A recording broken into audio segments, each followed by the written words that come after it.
This 2026 Chevy Silverado 6500 will still have an Allison transmission and Allison badge. I know it's going to surprise people who think that Allison no longer is going to partner with General Motors.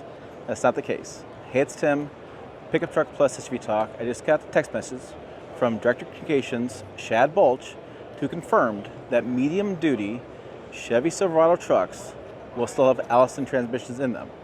Now, this is a little bit different, a little nuanced here, in that this will have a true Allison transmission. It's a 6-speed automatic transmission.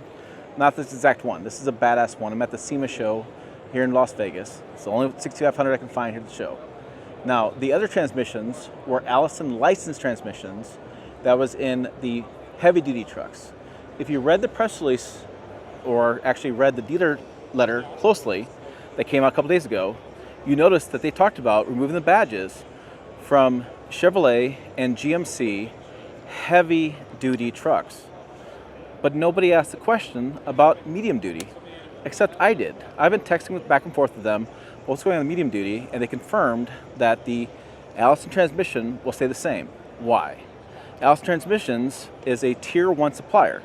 General Motors doesn't build a transmission like that, so they're trying to buy the transmission from Allison. As it stands right now, they'll continue to be supplied by Allison Transmissions. This one has been debadged because of the way it's SEMA build, but you'll be able to still have badges, Allison Transmissions name on those trucks. Supplier issue. They want to need the transmission Allison, they buy it, Allison puts a badge on it. It's great for Allison. They put their badge on Chevrolet vehicles. Chevrolet is a big automaker in the United States. It's great recognition for them. Win-win both sides, right? Now, the heavy-duty trucks has been such a controversy. Let me say more clearly. Controversy on channel this last week won't have the badges because licensing. It was a licensing problem. They couldn't make the numbers work. They said couldn't come to an agreement. Now I realize there's a lot of people online who think that's because of GM's problems with the 10-speed transmission that they co-developed with Ford, and that's why Allison didn't want to have that transmission or the name on that truck. They think the new 10-speed from GM is junk. It's true. They had problems with the valve body. They've had new valve bodies installed, and they fixed the recall. But remember something, is that the recall wasn't just the heavy-duty trucks.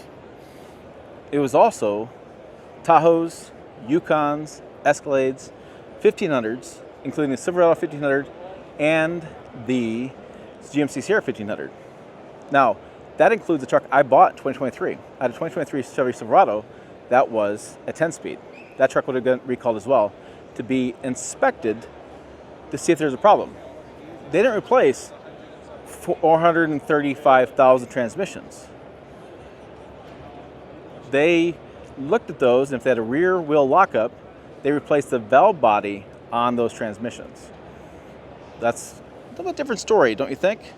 So out of that 435,000, according to the recall report on NHTSA.gov, they've estimated 1% of all those vehicles would have an issue. Now keep in mind that that recall notification for those model years is really only 435,000. I know it sounds like a big number, but GM as a company sells that many trucks in just one quarter. Throughout the year, with the heavy-duty trucks only, they're selling close to 1 million heavy-duty trucks by themselves. So I have said, and I've taken a lot of heat over this, that I'm not sure that the junk transmissions are exactly why Allison didn't renew. Seems like GM found the issue, they fixed the problem, and they're moving forward. But if that's what you want to believe, that junk transmissions were the problem, that's why Allison didn't update and redo the license, okay, I'm not going to argue that point at all. But I can tell you that that truck will have an Allison transmission. So Allison clearly isn't mad at GM. They're still using the transmissions, still putting their name on the transmissions. So how does that work? Interesting, don't you think?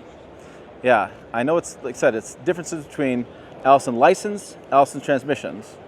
That could be part of it, sure, I'll give you that nuance.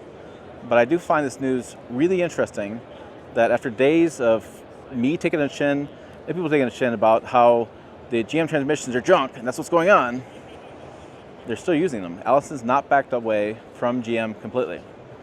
And personally, from a personal level, I got a big beef with GM.